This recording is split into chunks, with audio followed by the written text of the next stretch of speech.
নমস্কার বন্ধুরা, আর জি কুকিং চ্যানেলে আপনাদের সবাইকে স্বাগত। আজকে নিয়ে হাজির হয়ে গেলাম মাছের ডিমের ধোকা।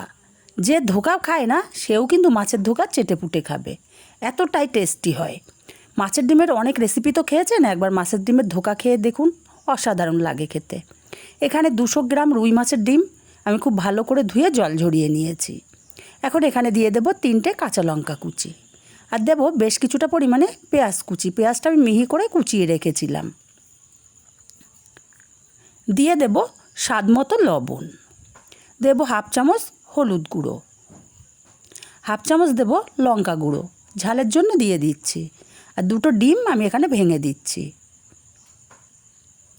ডিমটা বাইন্ডিংয়ের কাজ করবে। এবার সব কিছুকে খুব ভালো করে হাত দিয়ে কষলে কষলে মেখে নিতে হবে, মাছের ডিমের যেন বড় অংশ না থাকে। দেখুন খুব ভালো করে মাখিয়ে নিয়েছি। এবার চলে যাব রান্নাতে। আমি একটা প্যান বসিয়ে দিয়ে দিচ্ছি 1 চামচ পরিমাণে সর্ষের তেল। সর্ষের তেলে রান্নাটা করলে মাছের ডিমের যে আষ্টে গন্ধটা সেটা কিন্তু চলে যাবে।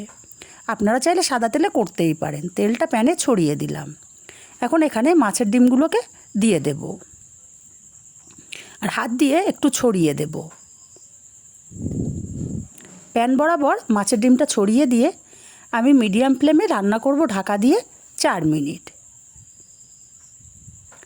4 মিনিট পর ঢাকাটা খুলে নিলাম। ওপরটা কিন্তু একদমই হয়ে গেছে, দেখুন ফুলে ডবল হয়ে গেছে মাছের ডিমগুলো। এখন একটা প্লেট দিয়ে উল্টে আমি অপর পিঠটাও ভেজে নেব। দেখুন কত সুন্দর কালার চলে এসছে, দেখতে কতটা লোভনীয় লাগছে। অপর পিঠটাও আমি ঢাকা দিয়ে রান্না করব 4 মিনিট।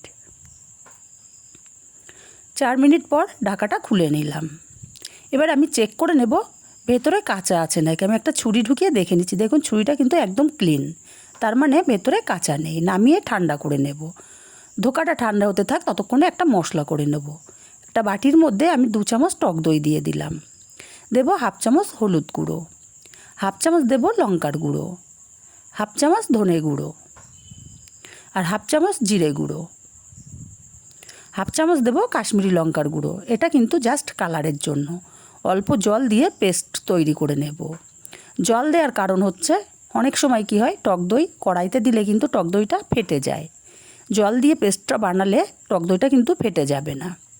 পেস্টটা রেডি করে নিয়ে এক সাইডে রেখে দেব। আর এদিকে ধোকাটাও ঠান্ডা হয়ে গেছে। ধোকাটা আমি কেটে নেব।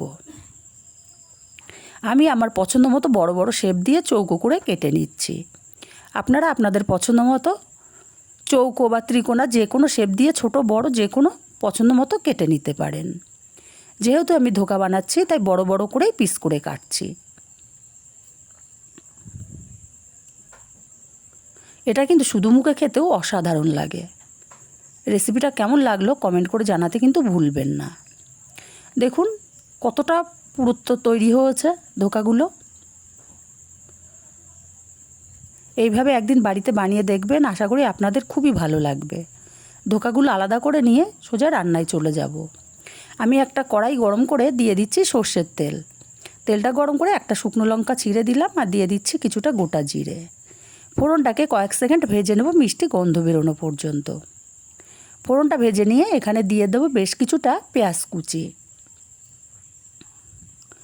পেঁয়াজটাকে নাড়াচাড়া করে কালার চেঞ্জ হওয়া পর্যন্ত ভেজে নেব। খুব লাল করে ভাজবো না, কালারটা জাস্ট চেঞ্জ হওয়া পর্যন্ত। পেঁয়াজের কালারটা কিন্তু চেঞ্জ হয়ে গেছে। এখন আমি এখানে দিয়ে দেব 1 চামচ পরিমাণে রসুন বাটা। আমি কিন্তু এখানে আদার ব্যবহার করছি না, শুধু রসুন বাটাটাই দিলাম। রসুনটাকেও আমি কষিয়ে নেব কাঁচা গন্ধ চলে যাওয়া পর্যন্ত। রসুনটাকে কষিয়ে নিয়ে দিয়ে দেবো একটা টমেটো কুচি। আমি খুব ছোট ছোট টুকরো করে টমেটোটাকে কেটে রেখেছিলাম, যাতে তাড়াতাড়ি টমেটোটা সেদ্ধ হয়ে যায়। স্বাদ মতো লবণ দিয়ে আমি টমেটোটা কষিয়ে নেব। আমি কিন্তু সম্পূর্ণ লবণ দিয়ে দিয়েছি, পরে আমি আর লবণের ব্যবহার করব না। টমেটোটা কষাতে কষাতে কিন্তু গলে গেছে একদমই। এবারে এখানে দিয়ে দেব টক দই দিয়ে পেস্ট করে রাখা মশলাটা। মশলাটা এবার ভালো মতো কষিয়ে নেব। মশলা যত ভালো কষানো হবে তরকারির স্বাদ কিন্তু দ্বিগুণ বেড়ে যাবে। মশলাটা কষাতে কষাতে মশলা থেকে তেল ছেড়ে দিয়েছে। আমি এখানে একটু জল ব্যবহার করে মশলাটাকে আরও কিছুক্ষণ কষিয়ে নেব। ওই যে বললাম মশলা যত কষানো হবে ততটাই টেস্ট ভালো হবে। আর যেহেতু টক দই আর টমেটো ব্যবহার করা, তাই 1/2 চামচ চিনি দিলাম। চিনিটা দিয়ে আমি মশলাটাকে কষিয়ে নিয়েছি আরও মিনিট 3। মশলা থেকে সম্পূর্ণ তেল কিন্তু আলাদা হয়ে গেছে।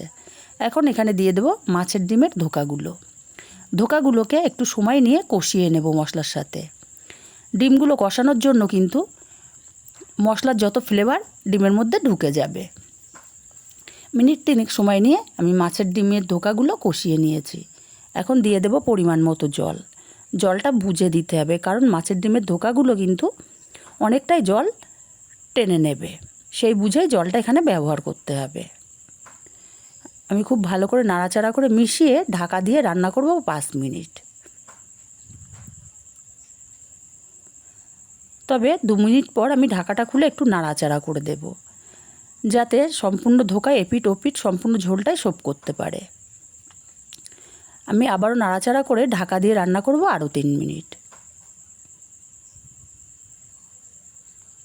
3 মিনিট পর ঢাকাটা খুলে নিলাম,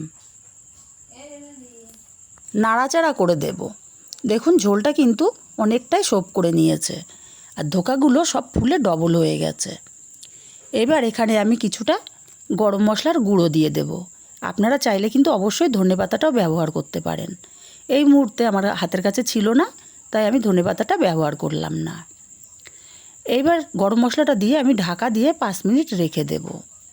এতে করে গরম মশলার সব ফ্লেভারটা মাছের ডিমের ধোকার মধ্যে ঢুকে যাবে। আর 5 মিনিট পরে দেখুন তৈরি হয়ে গেল আমার দারুণ স্বাদের মাছের ডিমের ধোকার রেসিপি। রেসিপিটা কেমন লাগলো আপনাদের কমেন্ট করে জানাতে কিন্তু ভুলবেন না। ভালো লাগলে কাছের আত্মীয় স্বজন বন্ধুবান্ধবের কাছে শেয়ার করতে ভুলবেন না। আর একটি লাইক দিতে ভুলবেন না, লাইক দিলে ভিডিও বানানোর মোটিভেশন বাড়ে।